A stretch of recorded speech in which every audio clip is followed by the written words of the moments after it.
প্রিয় দর্শক, তাহলে আমরা বুঝতে পারলাম যে শুধু তেলাওয়াত করলেই কোরআন কারিমের হক আদায় হয় না।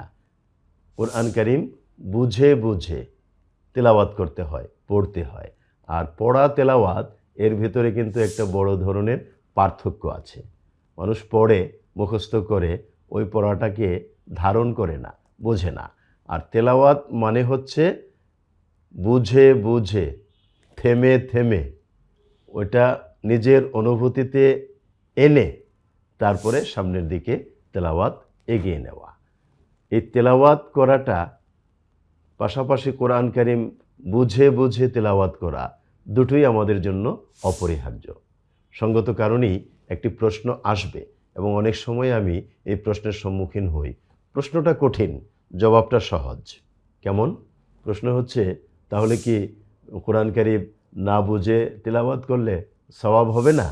হ্যাঁ, এখানেই বড় প্রশ্ন এবং জবাব সহজ। এজন্য বলেছি, না বুঝে তেলাওয়াত করলেও সওয়াব হবে। এটাই একমাত্র ব্যতিক্রমধর্মী বৈশিষ্ট্য আল কোরআনুল কারিমের।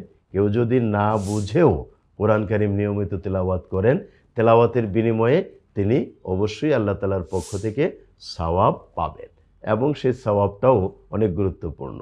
প্রতিটি হরফে হরফে 10টি করে সওয়াব বা নেকি আল্লাহ তাআলা তাকে দিয়ে দিবেন। এখন এটা তো একটা দিক। আমি যদি না বুঝে অর্থ, ব্যাখ্যা, শানে নজুল ইত্যাদি না বুঝে যদি আমি কোরআন কারিম অনুমত তেলাওয়াত করি, তাহলে আমি সওয়াব ঠিকই পেলাম, কিন্তু না বোঝার কারণে নিজের জীবনে ওটা বাস্তবায়ন করব কিভাবে? ওটার থেকে কিন্তু আমি 16 আনা দূরে থেকে গেলাম।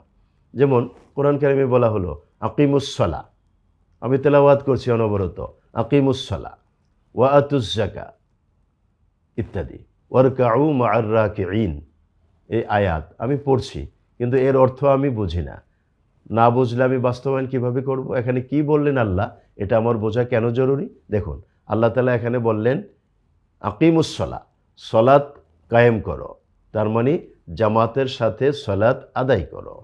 ওয়া আতুজ যাকাত, যাকাত আদায় করো, পরিশোধ করো। তারপরে ওয়ারকাউ মা'আর রাকিঈন, যারা রুকু করেন তাদের সাথে তুমি রুকু করো, তার মানে জামাতের সাথে সলাত আদায় করো। এই যে 3টা সুস্পষ্ট মেসেজ আমরা এই আয়াতে কারিমা থেকে পেলাম, এটা বুঝে বুঝে পড়ার কারণে।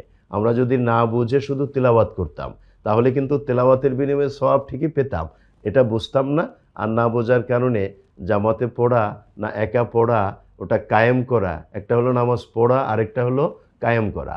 যাকাত দেওয়া, আদায় করা, দুটো কিন্তু এক নয়। কায়েম করা মানে হলো সম্মিলিতভাবে ওটাকে এস্টাবলিশড করা বা জামাআত।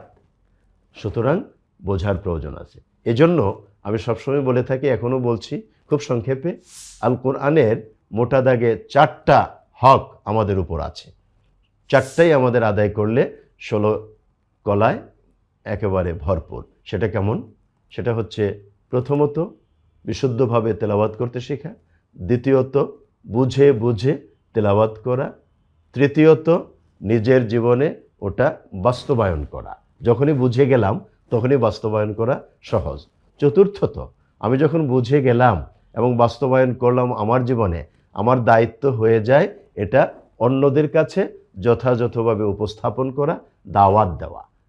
রাসূল করিম সাল্লাল্লাহু আলাইহি ওয়াসাল্লাম বলেছেন, বাল্লিগু আন্নি ওয়ালাউ আয়া, তোমরা আমার কাছ থেকে একটি আয়াত হলেও যা পেয়েছ তা অন্যের কাছে পৌঁছে দাও।